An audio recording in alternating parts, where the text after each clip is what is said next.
Welcome everybody. I'm State Senator Brian Kavanagh. Welcome everyone to our second meeting of the Construction Advisory Committee for the this important work in Battery Park City to do resiliency improvements. This is a meeting. This meeting is co-convened by my office as well as the offices of Congressman Dan Goldman, Assemblymember Charles Fall, Assemblymember Deborah Glick, a new participant, Borough President Brad Hoylman-Sigal, who's newly elected as the Borough President. We're very excited to have you here. And Councilmember Chris Marte and Community Bird One, and of course the Battery Park City Authority. These meetings are recorded and posted for those who are not able to participate. Again, it's my pleasure to welcome everybody. As a reminder, the scope of the work here is to talk about issues related to the ongoing construction in the Northwest Battery Park City Coastal Resiliency Project. The purpose is to discuss impacts on the community and how those can be mitigated. There are obviously differing opinions about, the status of this work, but the purpose is to discuss impacts, and there are some other questions and concerns people in the community may have that are outside the scope of what we're here to talk about. So we intend to do these, roughly monthly or every 6 weeks or so. We'll schedule them as we go, and I think that's all I have to say by way of introduction. I do just want to offer any of the co-conveners here the opportunity to, if anybody has any, preliminary introductory remarks or comments. Okay, I don't see hands. So hearing none, just I'm going to start. Since our last meeting, there were a few issues that were raised at that meeting that I think maybe it'd be useful to start with just some updates from our meeting. Our meeting was in November, so about 2 months ago. And since that time, the Battery Park City Authority has been working to address concerns that were raised at those meetings, and some various participants in this group have also been having conversations and some sidebar conversations. So generally speaking, there were issues raised about engagement opportunities and notification about what's going on. There are also concerns about bike ports and the need for additional outreach to buildings in the northern part of Battery Park City, and also some continued concerns about impacts on open space. So I think if folks from Battery Park City Authority want to jump in here and maybe just give us some updates on those things. Yeah, hi, Senator. And we could scroll down next slide because we teed it up pretty quickly, and we can go back to this if you want, the goals and ground rules. I mean, do you want to just identify, just for for the recording as well, as most people in the room probably know you are, but just identify yourself as you go. No, thanks. Sorry, yeah, Rami Metal. I'm here at Battery Park City Authority, Senior Vice President, Communications, Public Affairs. And thanks for everyone for joining us. Really appreciate it. Beck, if you go down to the next slide after that. Okay, so these are some of the follow-ups. A lot of issues raised, which was very helpful at the last meeting. We tracked and we summarized all the kind of questions that came up, and we worked with the Senator's office to kind of get all the answers that people have been asking in this sort of summary document that we then sent around to the Senator's office, and then he then sent it to everyone on the CAC. The responses are all on our website. There were a couple of top line questions that I think came up. There are questions about the ends of Albany Street and Rector Place, street end design, and opportunities to sort of have input there. And so we are looking to have a workshop on February 10th, and we want to see if that date works for folks here, but either virtual or in person, we're open to that, to two options, to kind of talk about what's possible and get people's feedbacks there. So we'll look to have some kind of online feedback mechanism, survey or something And then we want to meet up again in March with some ideas and then get feedback from there and then have a proposed design in April. So that was one thing that came up. We're excited to kind of move the ball forward there. There were questions about the notification system regarding construction notices. I think that the main takeaway we have is, oh, Justine says she didn't get it. We'll make sure that you have it. There's a link there and we will send it around after this call. Thank you. And we'll put it in the chat. I think we could probably put the link in the chat as well. Right, so, we launched this construction newsletter in November, and we'll get into it a little bit further down the road, but in the deck, but it's we've really built it out, I think, pretty well, and it has information. It's updated every 2 weeks so that people know what's happening in their neighborhood, by their building, anywhere on the site, and that for now is the best means of knowing what's happening. We are exploring sort of real-time text messaging solutions. I think that will start to make more sense a little further down the road as construction intensifies, but we just want to make sure that it's the right solution for people. In the meantime, I think that our emphasis will be on the construction newsletter, but we could talk through this. And then the city bike question, we had to move the docks by Stuyvesant Plaza, and so they have been moved for now to Vesey Street by Goldman Sachs. I think there was about 110 or so docks that need to be moved. We were able to get 74, I think, in there with DOT. They're still looking at additional potential locations further north. I know that was a suggestion, so that's something that DOT is looking into. So maybe we can go to the next slide. So I want to give some sense of what kind of questions we're getting from the public and how we're getting them. So basically since June, we've received 93 inquiries, and the green sort of pie chart gives a sense of what those are. And then the blue pie chart shows the inquiries we've gotten since our last CAC meeting. Going forward, I think we're really going to be highlighting what we hear every 2 months, so people get a sense of how things are progressing and what people are interested in. But mainly, people want to know the schedule. They want to know when something is happening by their building or in their reach or wherever it is. And so that's something that we've been refining over time.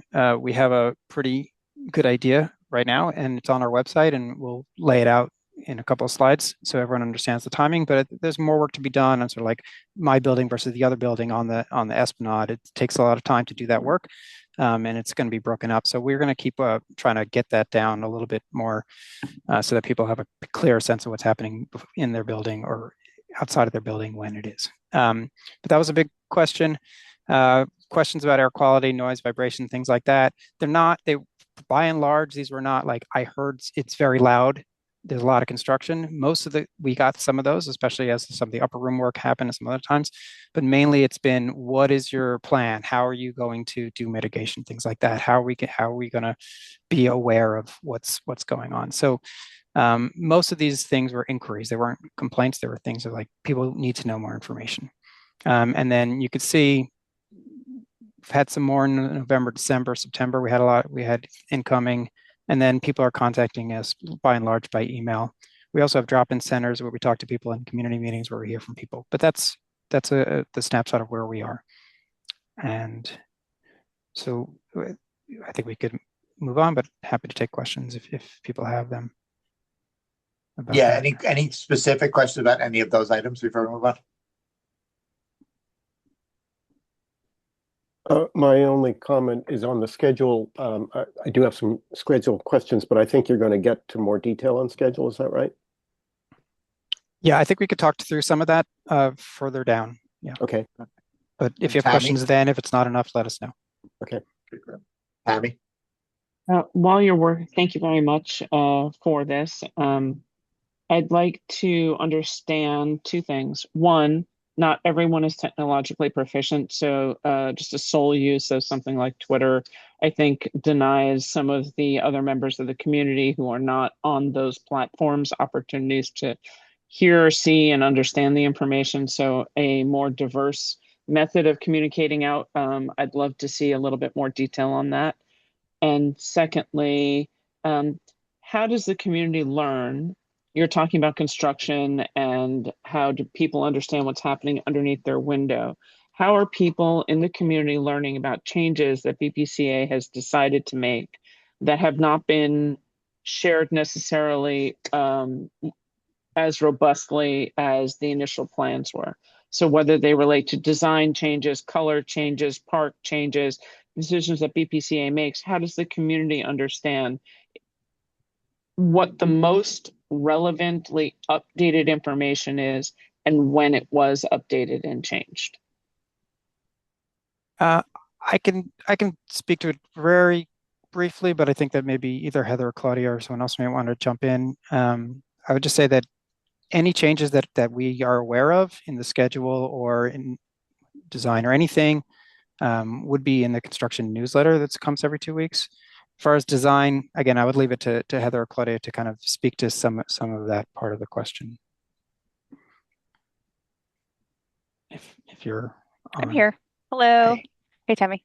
So I think in terms of sort of major design changes, I don't foresee any of those, but I think that would depend on location and type of modification. It probably would be in the context of if it impacts a specific building, or, you know, if it's larger sort of open spaces, I think it would be probably either through some sort of community meeting or through the community board. I think it would probably depend on sort of the circumstance, honestly. Like I said, I don't foresee any sort of major changes at this point. The street ends being something that's obviously a work in progress, but I think we would sort of take a, you know, a case by case look at it, and obviously would welcome feedback on the best way to sort of translate that information to the public to make sure the most people are getting the information when they need it. Does that answer sort of part of the question? It answers part. Not so much. I mean, we understand the two that are highlighted, but I mean, specifically thinking of the largest amounts of feedback is obviously public space and usage and trees, right? Where additional trees may be taken out and where what will be replaced. There's been a lot of confusion amongst people who are in the know, but not necessarily as robustly as like Jeff, who I swear I think he's memorized your FEIS. If not, he knows exactly how to manage and where the average consumer in the community does not. And so understanding and what I see in community conversations and I'm hearing, which is what I'm here to make sure I give back to you, is, oh no, well, we're not losing any cherry trees around Pump House Park. Oh yeah, we are. No, we're only losing 4 trees at the end of Pump House Park. And then the tape goes around the trees and all of a sudden people are coming and saying to me, we understood that there's only trees on the west side that were being removed, but not all the trees have been marked for saving. Why not? What's the change? I can't answer that. I can go to Jeff and I can say, Jeff, can you look again at the FEIS and see if there's an adjustment in there? But that's actually not what I think the Battery Park City Authority as a public benefit should be doing. There needs to be some place somewhere that the public can easily see these changes. So yeah, that's what I'm talking about. No, understood. I think it's to what Rami was saying before, just in terms of sort of clearly being able to describe the work that's happening and in more detail. I think it's probably about being able to graphically represent to people sort of the area of work that's happening and sort of in the case of trees, what that means and how that impacts trees and the location of those. And also just sort of when people can expect that in a more granular way, rather than like a big window, but like this is when you can expect this work to happen or this work to happen. And these are the limits of work, and this is what's included in those limits of work. That's all construction detail. It was more about design changes and how things are looking and when things are in or out. That's kind of where I was going. But I mean, in terms of design changes, again, I think that we have additional material that is, you know, more up to date. I don't think that there have been significant design changes. I believe probably some of those are related to construction staging and phasing, but we can certainly talk more about it for sure. Much appreciated. Thank you. Good. Thank you. Okay. Any other, again, we just to know, we do have a fuller presentation of going on. So I don't want to, if there are very specific questions about what's happened, well, what has been discussed already. This would be a good moment for those otherwise. So just to quick preview, we're going to have a presentation of the status of various aspects of the project from the Battery Park City Authority. We then also hear from Laura Dodge, who is the independent, environmental monitor consultant here, for any comments she has, and then we'll get back to updates and Q&A. So if we're good, maybe. Yeah. Are you doing this or? No, I'm kicking it to Raju to go over the Okay. project briefly, and it's some of what you heard before, but just wanted to go over that, and then Claudia will get into sort of the updates. Great. Hi everybody. Thanks again for joining. And again, just wanted to echo what the Senator was saying, that the goals for these meetings is to update you on progress on the items that you raised at the last meeting, help you understand what questions we're getting, and try to equip you with as many answers as we have. And then really, the next part of the presentation is really what's actually happening, so you have a clear sense and you can ask us questions, and we can post online and continue to do this, month after month. So as the project unfolds, you've got a really good understanding of what's actually happening and why it's happening. So we can go to the next slide, Becky. I think this slide is probably second nature at this point, hopefully to this crowd. Here's the flood alignment, really to protect Battery Park City and the block inland in Manhattan, including World Trade Center site and the PATH station. So again, everybody's familiar with this. We've broken it up into reaches, as we call, with different sections displayed here. And we can go to the next slide. In terms of our overall, construction focus and what we're trying to prioritize here, I think we've shared this in any number of presentations, but worth emphasizing again that we want to deliver the project as quickly as possible, right? We get out of the way, that'll limit construction disruption. So that's really important, as is making sure the project is in place to actually deliver the flood protection for the neighborhood. And I think, as we've talked about before, we're trying to sequence the construction so that it's not the entire neighborhood under construction at the same time, that there are open spaces available, whether it's in the south and north neighborhood. Obviously, Wagner's open, so that's clear that our sequence was deliver that project first and then start this one. And then, this last bullet point, what we're doing here today and what we're trying to find ways of doing in all kinds of forums and using different kinds of media is just communicate with you all in the broader community about what's happening. So we're always eager for feedback there. So that's, overall our thinking on the construction strategy. We can go to the next slide. I think this is what we wanted to focus on for most of this discussion, that there's some work happening in the neighborhood right now, the site readiness work, which is really about preparing the neighborhood for the next phase of work, which is really going to be in the spring of 26. And you've seen these slides before as well. These are the different phases of the work that we have across the neighborhood. I'm not going to go through them in a lot of detail here. I think today we're going to focus on is what's happening in the next 3 months in the areas that are under the site readiness. So Albany Street, Rector Place, at Chambers, around the North Cove, and then Stuyvesant Plaza in particular. So we can go to the next, which I think, and shout out to Laura. I think Laura is on the call here. Hey, Laura, thanks for joining and being a part of the team. I think at the request of the community, we've been able to procure Laura's support for independent air quality and noise monitoring. And I don't know, Laura, if you want to say a word or two, we want to just introduce you again here. Sure, thanks. Again, so hello everybody, Happy New Year. So we will be joining the team, and we're, I guess, just finalizing contract work right now, but I've been keeping tabs on what's been going on to the extent I can. We will be more integrated fully into everything going on, in the coming weeks. But as was indicated, so our role is to be reviewing the ongoing work in relation to air quality and noise monitoring.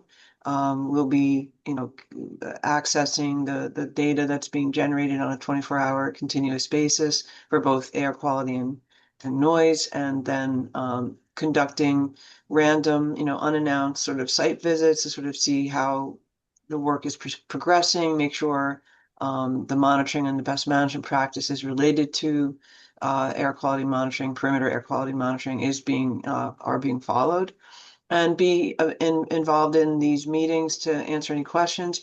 We'll also be generating a monthly report that will go to the authority, so that our perspectives will be to sort of, review the reports that are being generated by the team, but also provide, any additional insights that we might have relative to things that we've identified that might be a concern, or to just make recommendations from the perspective of keeping the community informed and addressing any concerns that the community members might have. And I know from the last meeting that I did participate in a while back, that the concern, will, sort of ebb and flow depending upon where the work is being conducted. And, obviously air quality and noise are both factors that, can affect the community. So, we want to make sure that everything is in line with the approved work plans. And, again, I'll be available for questions if they come up as the work progresses.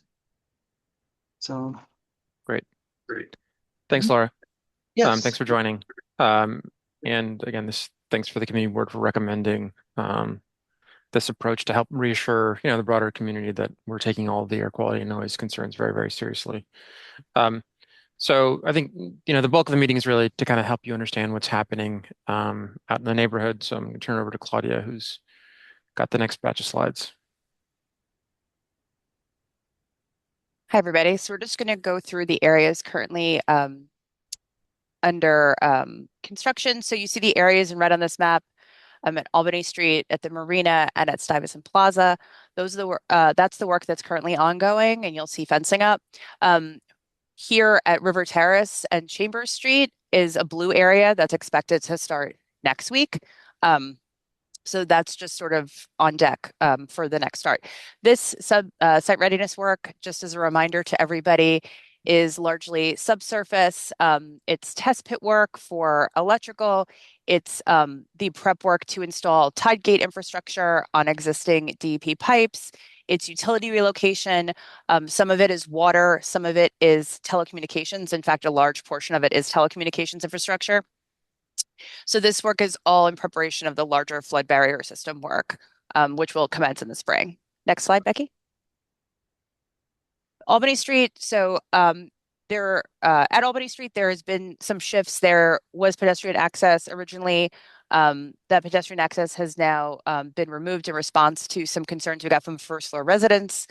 Right now, they are doing test pit and prepping for a utility relocation, which is going to resume next week in anticipation of this tide gate work starting. They're also going to be setting up dewatering equipment that will assist in that tide gate installation. And just as a reminder, I will do my weird arm reference, but a tide gate is a bit of a flap that's on a pipe. So when the tide comes in, the flap comes down, prevents water from backing up into the system.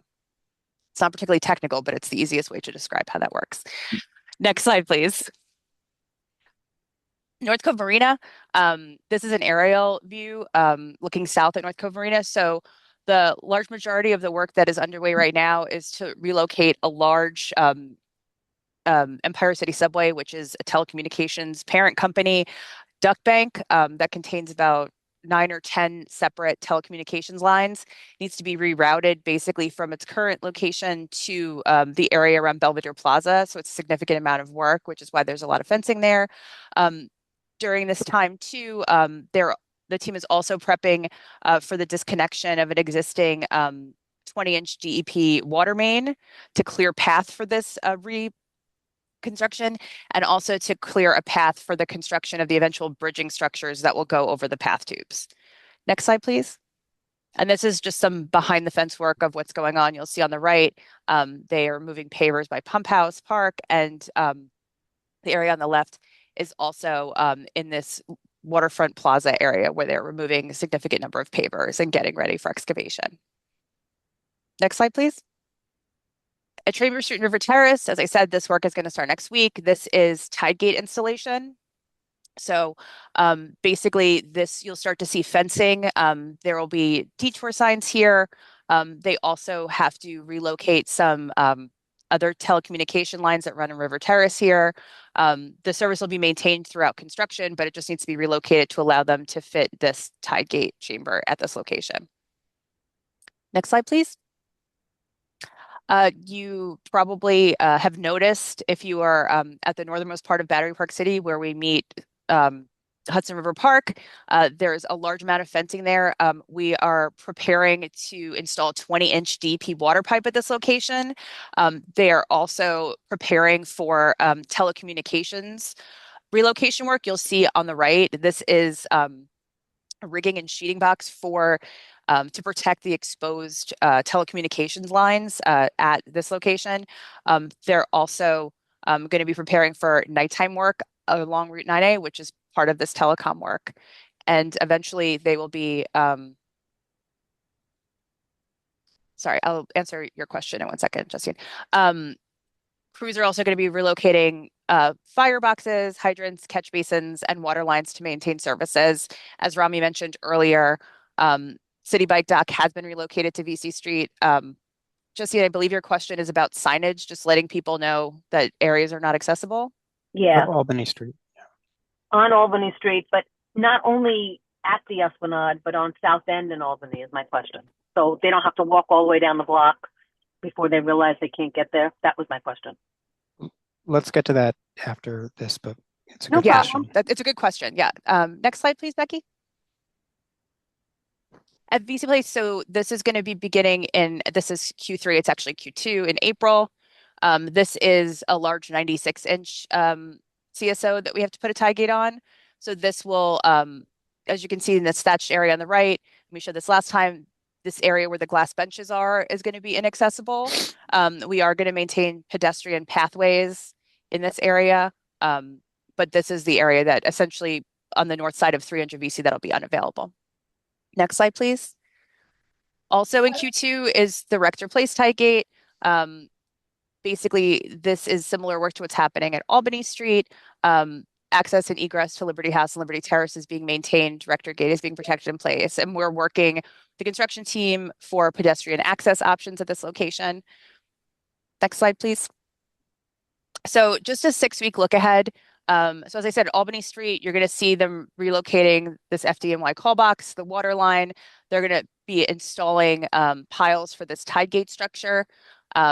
At the marina, they're going to start excavation of the trench along the lower Esplanade and in Belvedere to install, pardon me, the new ECS duct bank, the water line, storm sewer, and the electric pullbacks and handholds for electrical connections. At Stuyvesant, basically, they are going to be completing some test pit work to confirm the existing water line. They're going to be installing water pipe, and they're going to be working on rerouting the bike lane to accommodate this work and to do that ECS location. And at Chambers, you're going to start to see mobilization on site and that relocation of the water lines, the ECS or telecom duct bank, and excavation for some Con Ed test pits at that location. And next, I think I'm handing this back to Rami to talk about outreach and engagement. Yeah, thanks, Claudia. No problem. So we'll run through this quickly. So, you know, we did this construction newsletters. They are pretty substantive. There's a lot of good information in there. So I would encourage folks to tell people to sign up. I think we're looking to sort of grow the subscriber base. So we'll do some more promotion of it, and we're going to go to the different buildings and post flyers in the building and maybe put some of these up in the building so that they see what's going on. And the more you can do to get spread the word, we'd appreciate it. Go to the next one. Next slide. We revamped our project website recently, and so we kind of soft launched it this last week. Take a look. It's got, I think it's a lot more clear. It's got up-to-date information. We're going to keep updating it, you know, on a weekly basis, or as any new information comes in. There's a page you can see sort of towards the bottom, the image there where it's all the newsletters will live there.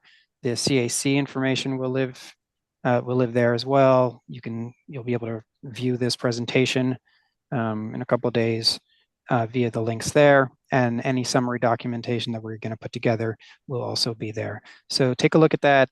We'll try to, we're building out the FAQs on a building by building basis. So if you live at Gateway and you have questions about it, you'll be able to go there and get a decent amount of information. But it's still a work in progress. If you have recommendations, thoughts, let us know. But it's like a revamped tool, and I think it's going to be helpful as we keep doing the work. You go next. So we've been doing the drop-ins. Took a little break, but we're going to come back to it in February and March. So please join us. We did a night session that actually it went pretty well. So we're going to do another one. We'll find a date for that. There was a request to do additional meetings with some of the buildings in the north. We have one set up for River and Warren. I know there's another one that's being set up. And then again, we have this the Albany sort of Rector Place street end workshop coming up on the 10th. And then this is our schedule generally for the CAC meetings. We want them to be every 2 months, more or less. We can adjust the cadence if necessary. The next one, I think we're set for March 20th. And so mark that in your calendars, and you'll get invites from Dan soon. We're looking to schedule something for May, so that also we can maybe get another one in before like summer break, sometime in late June. So that's where we are for the CACs, and that's our presentation for today. And we'd like to open it up for discussion and questions. And I'll start with, just because there was a question about Albany Street. It's a good flag. We'll take a look at finding some decent signage there. But maybe kick it back to the Senator if you want to say a few words, or anyone else wants to say a few words. Yeah, I'll comment. Let's just open it. Any questions, discussion, concerns? Laura, we appreciated the introduction before. Laura Dodge, do you have any sort of further? I know you're just getting started on this, but just we haven't been fully engaged yet, so I really don't have anything update specifically, except to say that we're eagerly excited about jumping right in, and as soon as we can, we will. Good. Ready to go. Tammy suggests that information be provided to the broadsheet on sort of ongoing basis, which is the newspaper, the news outlet of record for a lot of folks in Valley Park City. So that's an excellent suggestion. Sure. And Tammy, the second part of your question, we're going to post this on our website too. So yeah, I would say that it's shareable for sure. And I guess whenever you share, if you share on Facebook or on Threads or Twitter, X, please tag Community Board 1. So at least we can then help share it out from there. That's helpful. Okay. I'll be tagging all the participating officers here would be useful as well. There's some hands raised if we want to go in that order, Ryan. Oh, forgive me. I'm not seeing the hands. Sorry, with the share screen, you might not be able to see it, but I see Alice, Victoria, and Jeff. Yeah, do you want to unshare the screen? Because there we go. Oh, there we go. Sorry, I couldn't see any of you. Victoria, you're first on my screen. Oh. Go ahead. Hi, thank you. Thanks for the presentation. And I'm here representing the Gateway Tenant Association. I just wanted to follow up on the question that I think Anna had raised last time. So there were complaints of noise from Gateway on the Albany side. And in particular, they were coming from higher up floors. So I was wondering if there has been any study or anything proposed to see how we can gauge whether or not, what the noise level is as you rise up in the building.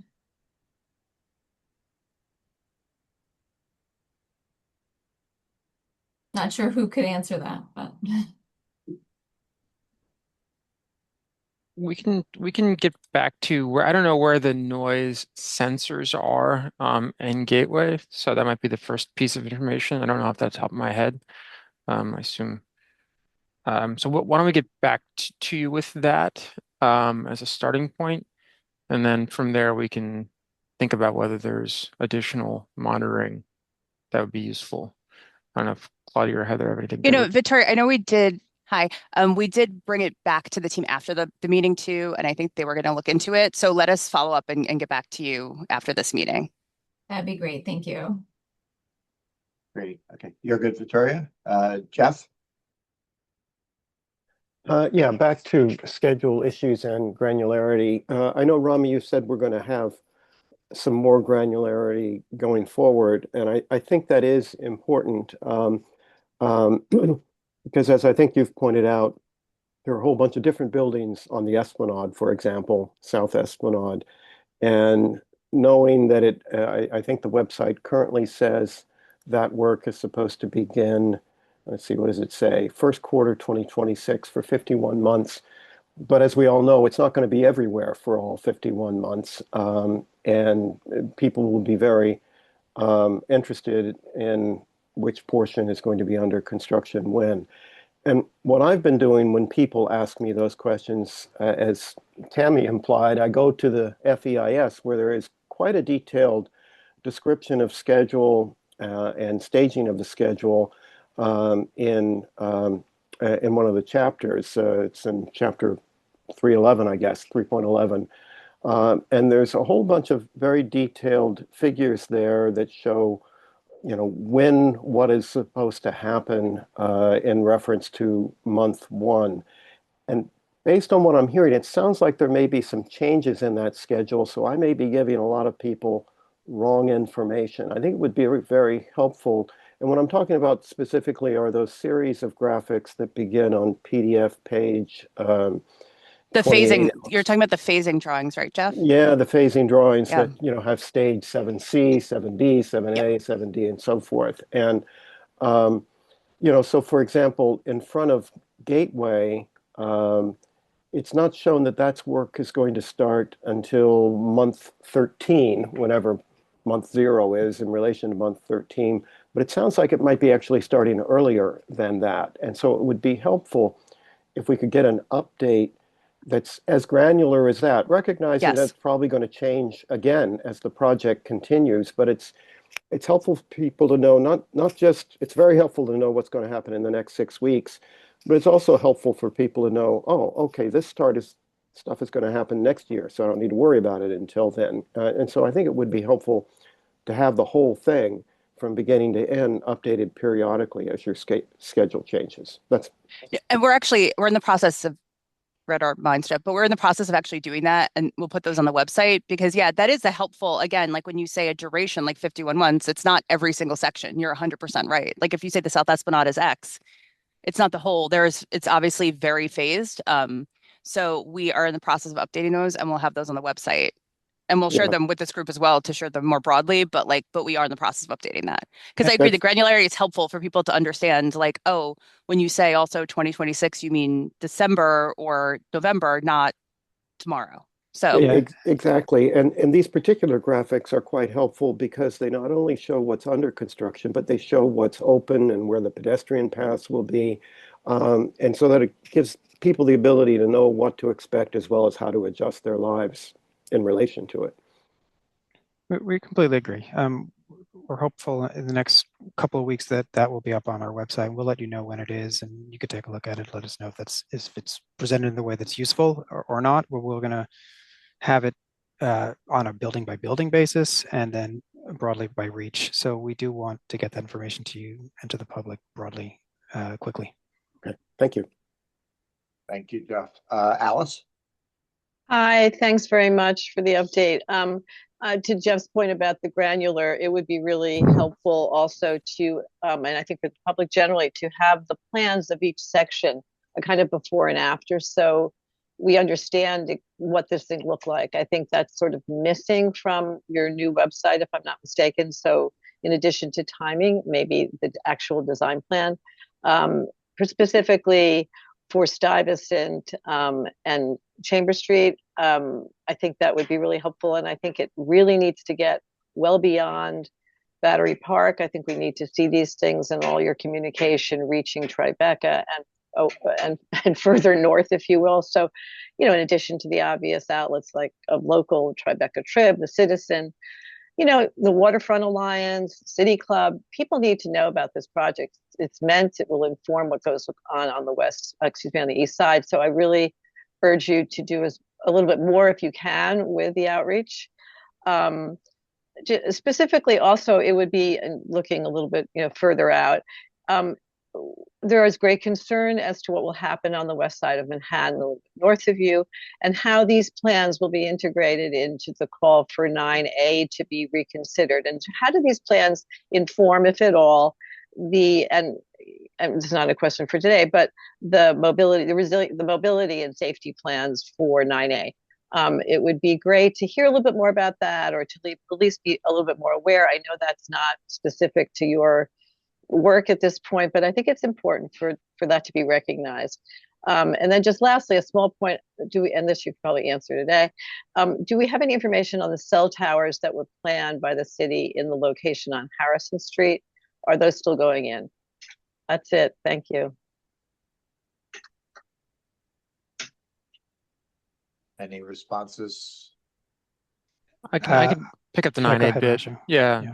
Thanks, Alice. I mean, I think this is probably not going to be a satisfactory answer, but we've obviously been, over 4+ years of design, been in touch with all of the relevant agencies that the project interacts with, including State DOT and City DOT.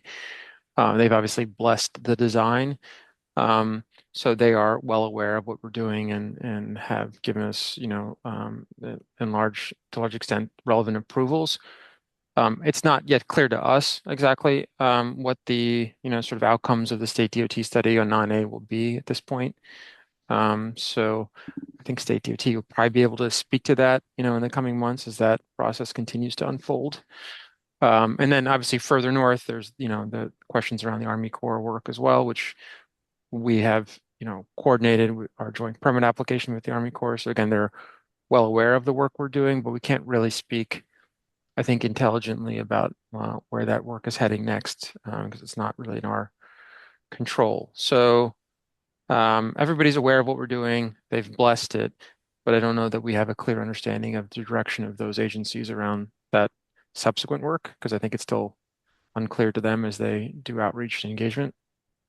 So that's on the broader 9A piece. I don't know the details on the cell towers at Harrison. I don't know if anybody on the team does, but we can check with.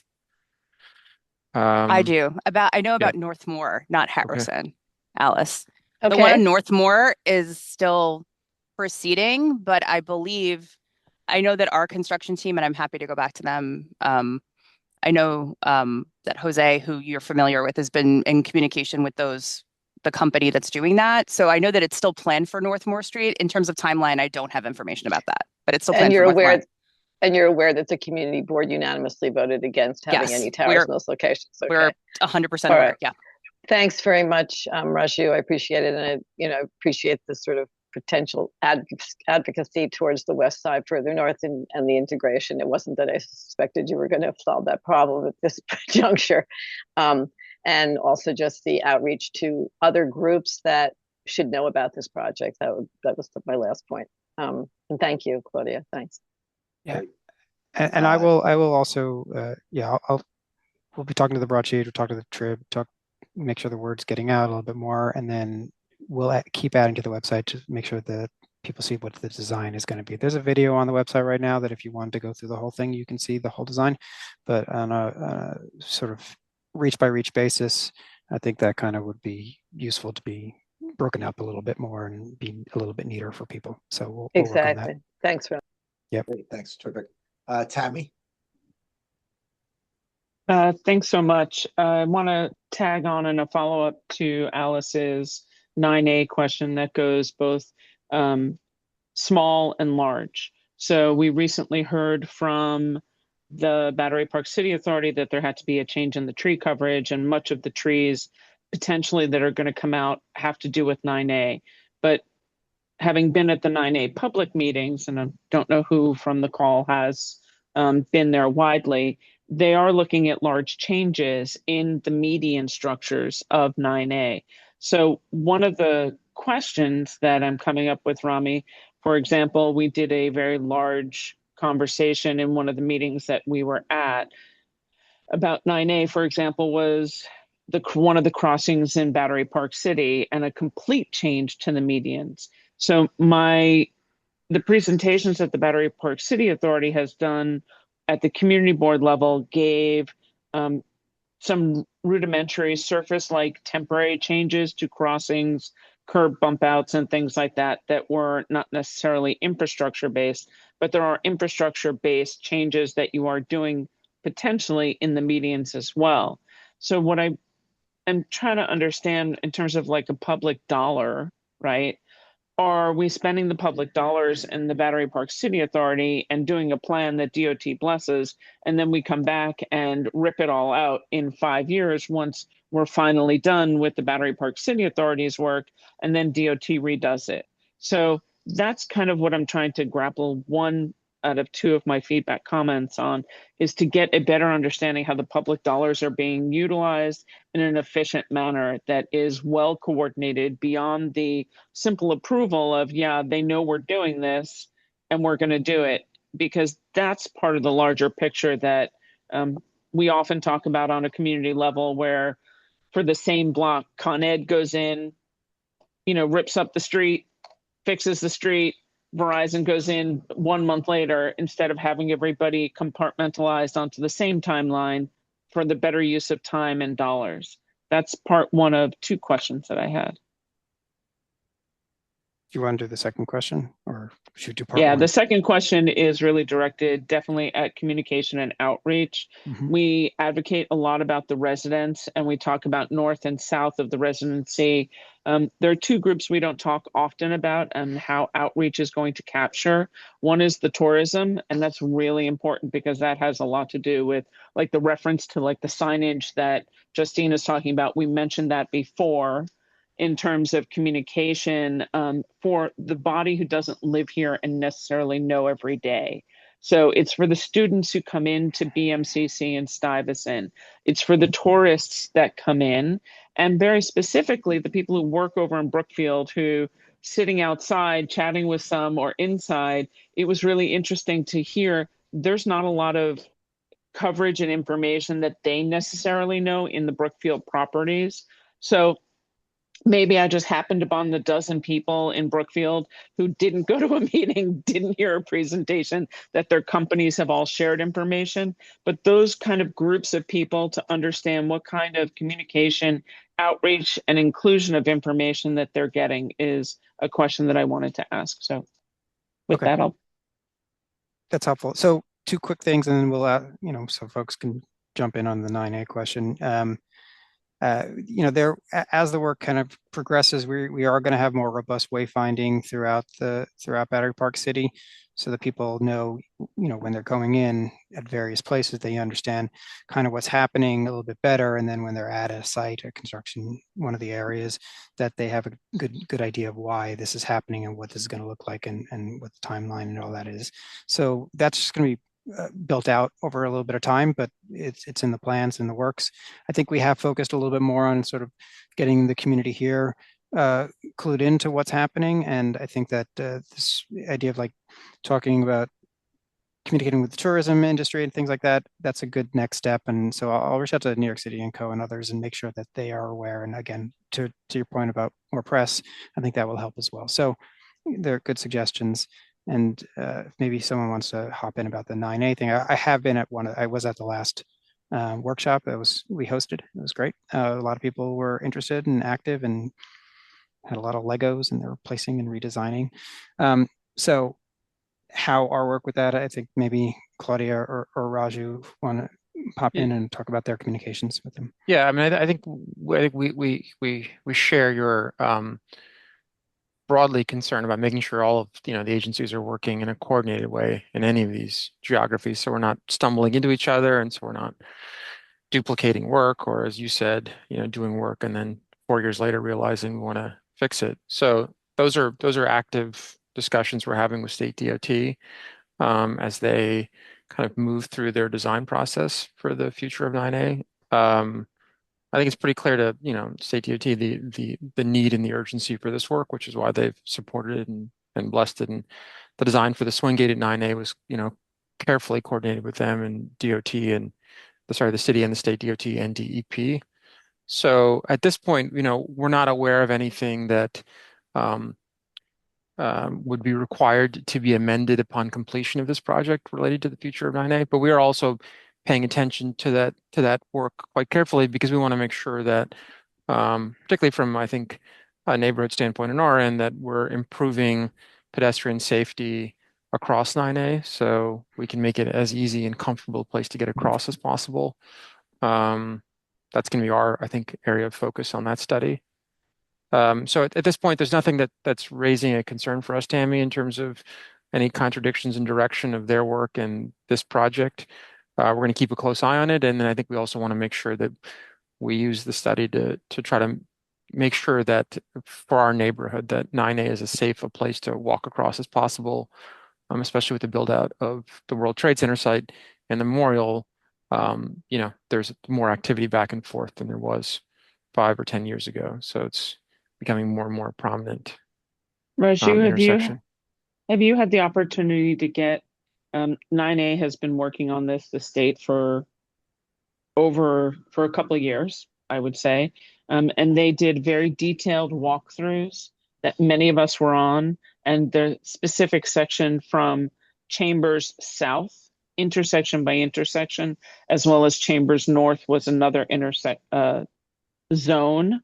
And I'd like to ensure that any work that's been done includes the feedback and observations that were taken during those walkthroughs and time periods, because that involved a really diverse group of stakeholders.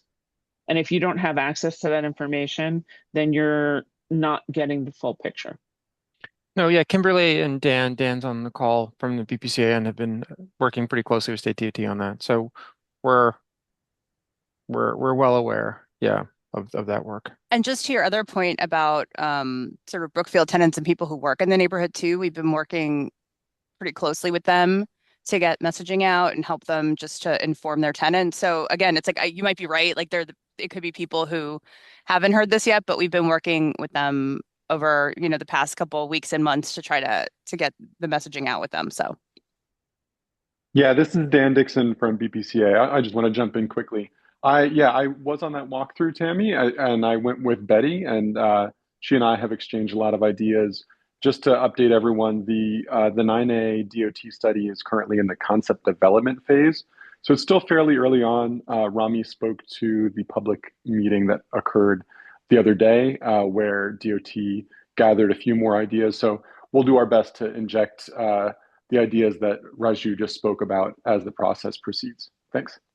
Thanks, Dan. I just want to make sure that if you're going to be making the changes, that you are also, you meaning BPCA, is doing a diverse group of stakeholders, not just those of us on the community board, but that whatever is, somebody who's walking from the subways going to BMCC or going to Stuyvesant because they work or they're a student have a very different perspective than those of us who live here daily about what's needed and how the timing of intersections and how they experience it, including with the access to city bike stations. So I just want to make sure that we're not pigeonholing ourselves with a few, that it's a little bit broader. And if we can do anything to help that, we're certainly happy to do so. Thank you, Tammy. Understood. Great. Those are great points, Tammy. Just so time check, it is now 1:30. That is the scheduled end times. We do have 2 more comments or questions if people will, just a little leeway here, but we're going to try to keep it tight and again, appreciating the robust discussion we've had.